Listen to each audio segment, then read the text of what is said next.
Good evening and thank you for being with us. It's been over 5 years since it was first declared, but the city of Thunder Bay remains under a state of emergency tied to flooding in 2012. Heavy rains caused severe flooding across the city that spring, leading Thunder Bay to declare the state of emergency. However, TBT News has learned that status has never been lifted, something the city says has no bearing on its ability to declare future emergencies. Xiaoli Li explains. It was a once-in-a-century storm, but the lasting impacts of the 2012 floods are still felt today. In the space of 36 hours that May, some parts of Thunder Bay saw over 108 millimeters of rain, causing flooded basements, washed-out roads, and pump failures at the city's Atlantic Avenue sewage plant. It led to states of emergency being declared in Conmee, Oliver Papoonge, and the city of Thunder Bay.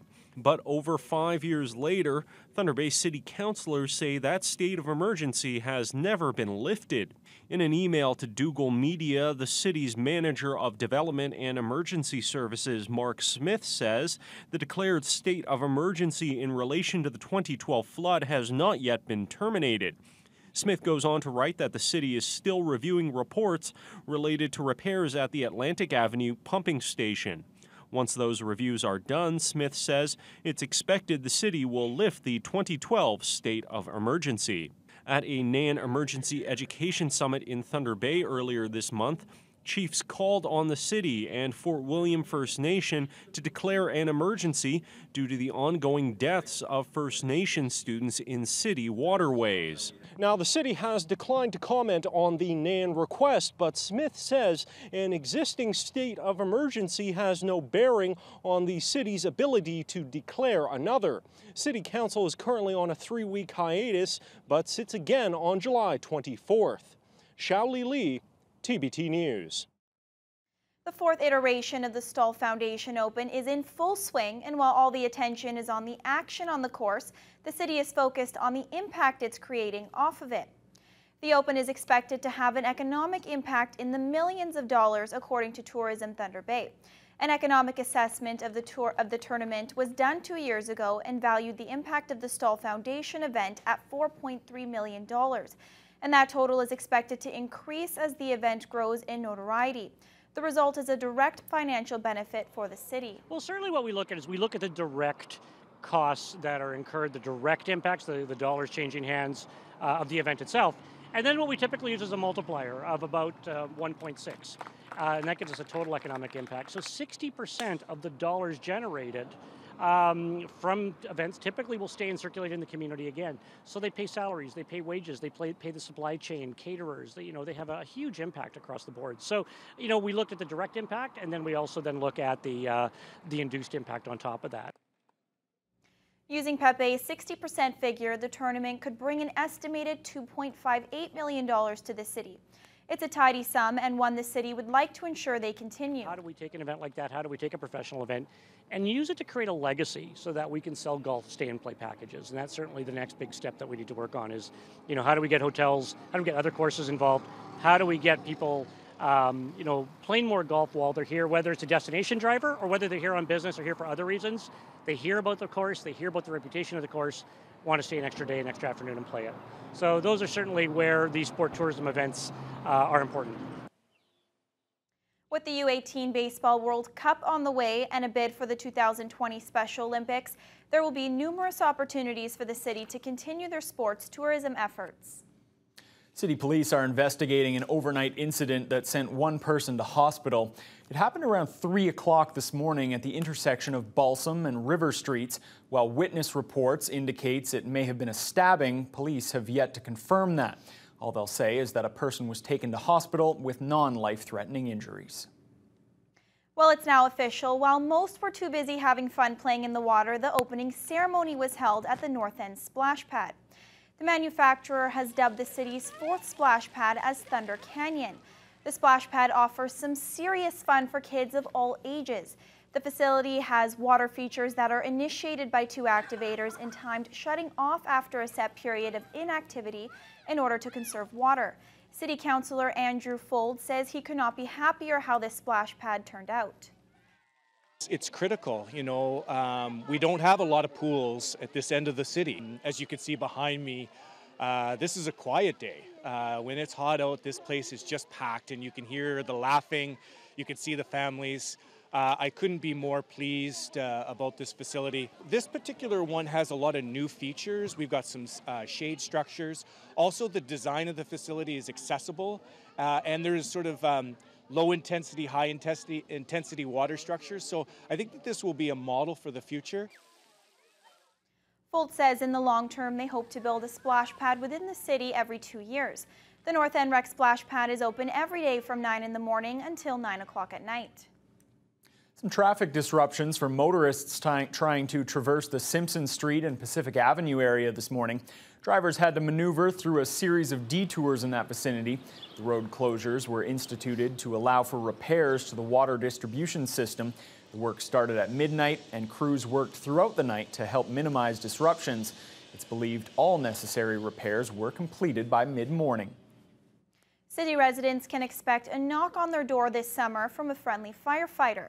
Thunder Bay Fire Rescue has begun its annual Home Fire Safety Public Education program.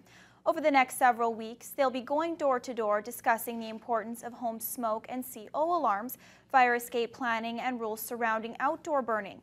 Fire officials say it's an opportunity for them to meet the public, ensure they have up-to-date fire safety information, and answer any questions they may have.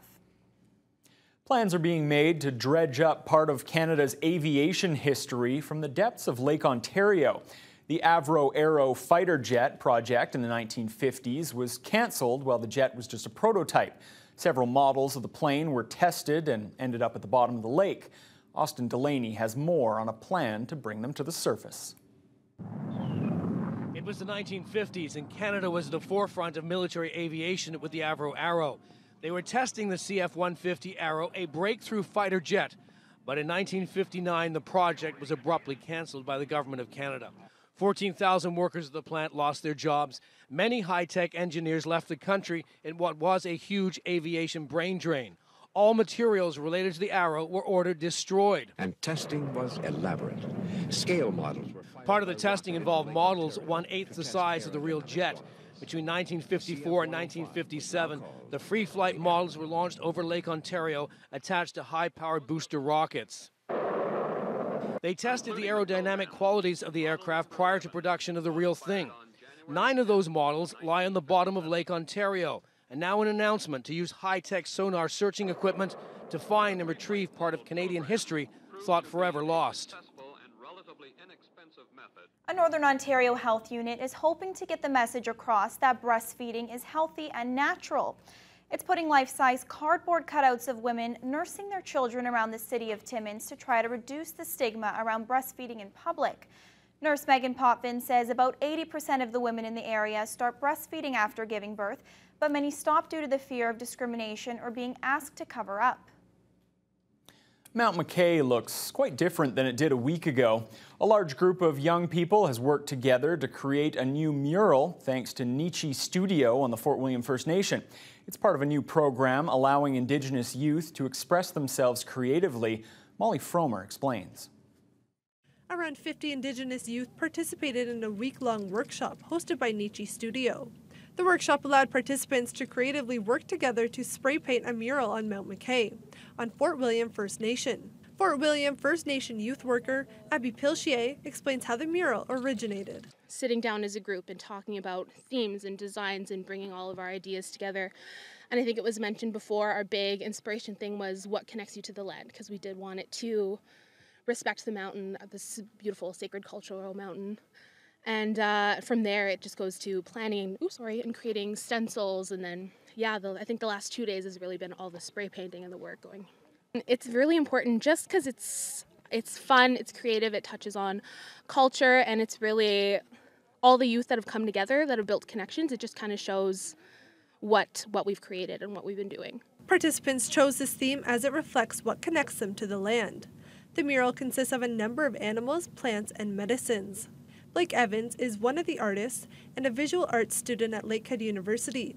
He says he wanted to participate in this mural to further his art career. He also learned about different artistic styles he hadn't learned in school. With Nichi Studios, I've been able to learn pine needle basketry, porcupine embroidery, birch bark making with prints and baskets, and then graffiti is another kind of urban style that I've learned outside of school. There was an existing mural here before, but it was done a long time ago, so we wanted something that's a little bit more fresh, and how the youth are all kind of changing and everything, all the perspectives are coming from different places. A lot of youth come to Thunder Bay to participate in different activities and education. So coming here has been sort of our last Nichi on the Land workshop, and so we wanted something that would kind of be there for the community. And so we picked this area just to sort of revive the area here and sort of show how all of the art styles are evolving. There were a total of 5 workshops in 5 months. This is the 5th and final. This is a safe place for the youth to be together, which has allowed everyone involved to connect and be creative with the cultural activities. Molly Fromer, TPT News. Well, when it comes to learning math skills at schools, students often wonder when and how they'll be able to apply them in the real world. Well, for a group of elementary students, a summer carpentry program has given them that opportunity to see how a little bit of math could go a long way. This doghouse, along with these toolboxes, were made by a group of summer students who are entering grade 7 next year. With a little bit of grade 12 level math skills, these students were able to realize how math can apply to a profession like carpentry. Program coordinator David Hakala says this is the first year the local carpentry union and public school board partnered up to create this summer program. He says this summer carpentry class helps students develop stronger math skills, gain an interest in the subject and the trade itself. We are starting into a skills trade gap across Canada. By giving exposure to the children, it shows them that there are other trade routes. They can start to dream, design, then do. And then hopefully when they go to post-secondary education or even secondary school, they can start looking at their options and move themselves forward to be successful in a trade area. Yeah, I'm actually planning on making a bunch of things. Maybe I will try to make bigger things such as tables, or I can make things for my siblings, maybe a little house for my cat. Now I can see it in a different way and know that math can also be used in carpentry and a bunch of other jobs. Alsumari also says this summer's carpentry class has not only helped her develop a strong interest and joy for math, but it's also made learning math a lot easier.